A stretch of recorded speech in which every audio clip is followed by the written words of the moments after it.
The winter of 1876 had been merciless to the Dakota Territory. Snow lay thick across the prairie, and the wind howled like the spirits of the dead through the bare cottonwood trees. Martha Henderson stood at her kitchen window, watching the endless, white expanse that stretched beyond her small homestead. 6 months had passed since cholera had taken her husband William and their infant son, leaving her alone in a world that seemed determined to break her spirit. At 24, Martha had already buried more dreams than most women twice her age. The farm that she and William had carved from the wilderness now felt like a monument to loss, every fence post a reminder of his calloused hands, every room echoing with the phantom cries of the baby she would never hold again. The sound came at dawn on the coldest day of February, a desperate pounding on her door that seemed to shake the very foundations of the small cabin. Martha's heart hammered as she reached for William's rifle, her hands trembling not from fear but from the bitter cold that seeped through every crack in the walls. "Please," came a voice, barely audible above the wind. "Please help." Martha hesitated. The voice carried an accent she recognized: Lakota. The government had been moving the tribes onto reservations, but some still roamed free, and tensions remained high after Custer's defeat at Little Bighorn the previous summer. Her neighbors had warned her about traveling warriors, about the dangers a woman faced alone on the frontier. But something in that voice of brokenness that echoed her own made her lower the rifle and lift the heavy wooden bar from the door.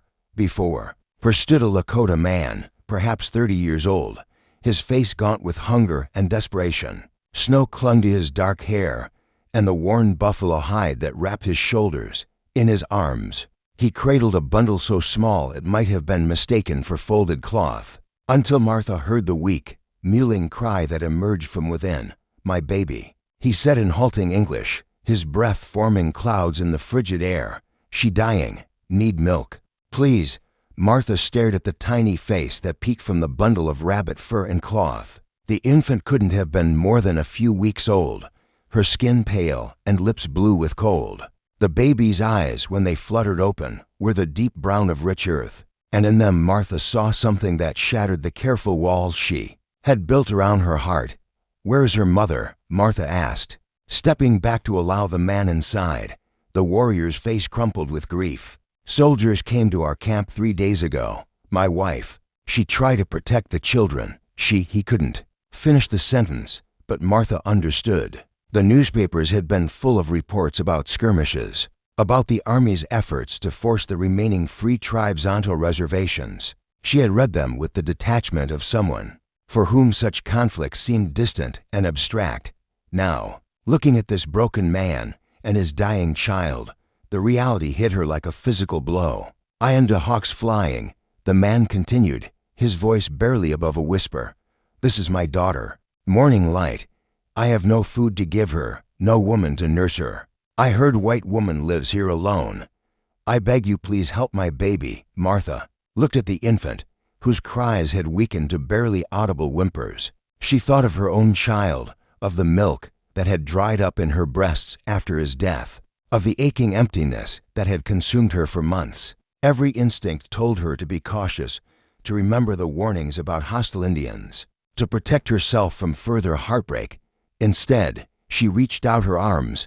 "Give her to me," she said softly. To Hawks Flying hesitated for a moment, his dark eyes searching her face.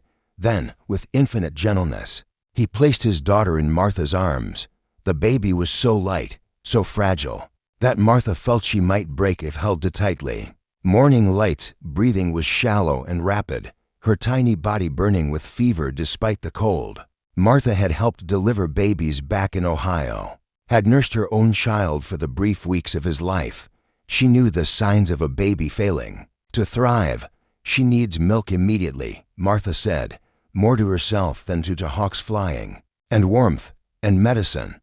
Without thinking, she moved toward the fire, the warrior following close behind. She settled into the rocking chair that William had made during her pregnancy, the chair where she had planned to nurse their son through countless quiet evenings.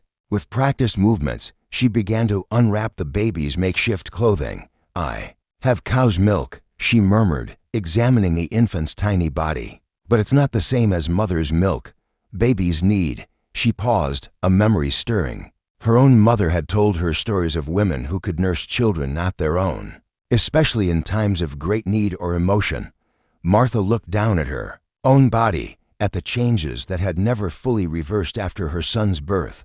"Let me try something," she whispered. To Hawks, flying watched with desperate hope as Martha lifted her blouse. She had no way of knowing if her body could respond to this tiny stranger's need, but desperation and maternal instinct drove her actions. She positioned Morning Light against her breast and waited. At first, nothing happened. The baby was too weak to latch properly, and Martha felt only the familiar emptiness where her milk had once flowed. But then, as if summoned by pure will and overwhelming compassion, she felt the familiar tingling sensation she had thought lost forever. Morning Light's tiny mouth found its mark, and Martha gasped as she felt her body respond. Slowly, miraculously, the milk began to flow. Hawks flying fell to his knees beside the chair, tears streaming down his weathered cheeks. "Waken," he whispered. "Sacred, you are waken." For the next 3 hours, Martha nursed the dying child, feeling her own body, awakened to a purpose she had thought lost forever. Hawks flying sat by the fire, occasionally adding wood to keep the cabin warm, but mostly watching his daughter with that expression of such profound gratitude that it brought tears to Martha's eyes. As Morning Light grew stronger, taking more milk and crying with increasing vigor, Martha found herself studying the man who had brought this miracle into her life. Despite the circumstances of their meeting, despite all the stories she had heard about hostile Indians, she saw only a father's desperate love. His hands, when he touched his daughter's face, were infinitely gentle. His voice, when he whispered to her in Lakota, carried the same tenderness she had used with her own child. "Tell me about her mother," Martha said softly as the baby dozed against her chest.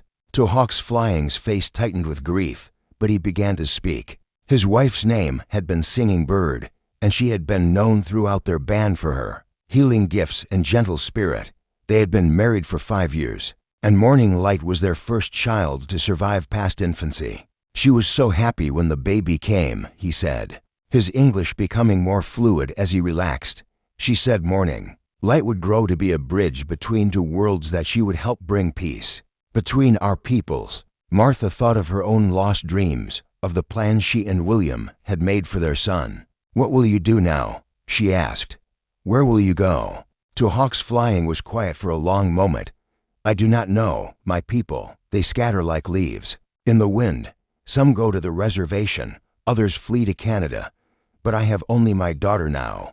I will do whatever I must to keep her alive." Over the following days, as the blizzard raged outside, an unlikely family took shape in Martha's small cabin. Hawks Flying proved himself handy with repairs, fixing the loose shutter that had plagued Martha all winter and reinforcing the chicken coop that had been damaged in previous storms. In return, Martha continued to nurse Morning Light, marveling at how quickly the baby responded to proper nutrition and warmth. But it was more than mere survival that bound them together. In the quiet hours by the fire, as Martha nursed the baby and Hawks Flying carved toys from scraps of wood, they shared their stories. Martha spoke of her journey west with William, of their dreams for the farm, of the devastating losses that had left her alone. Hawks Flying told her about life on the plains before the soldiers came, about the buffalo hunts and the ceremonies, about a way of life that was rapidly disappearing. "My people believe that the Great Spirit sometimes sends us exactly what we need, even when we cannot see the pattern," he said one evening as Martha gently rocked his daughter to sleep. "Maybe Morning Light was meant to find you. Maybe you were meant to save her. Maybe we were meant to save each other," Martha replied, surprised by her own words. As the storm finally broke and the sun emerged for the first time in weeks, Martha faced a decision that would change her life forever. Hawks Flying had made it clear that he planned to leave as soon as the weather permitted, taking Morning Light with him to search for surviving members of their band. The thought of losing the baby and, she admitted to herself, losing him filled Martha with a panic she hadn't expected. "Stay," she said on the morning he began to gather their few possessions. "Both of you, stay here with me." Hawks Flying stopped his packing and looked at her with surprise. You do not understand. I am Lakota. You are white. Your neighbors, my neighbors can go to hell, Martha said fiercely, then blushed at her own language. I'm sorry. I just meant that I don't care what they think. This baby needs a mother, and you need some.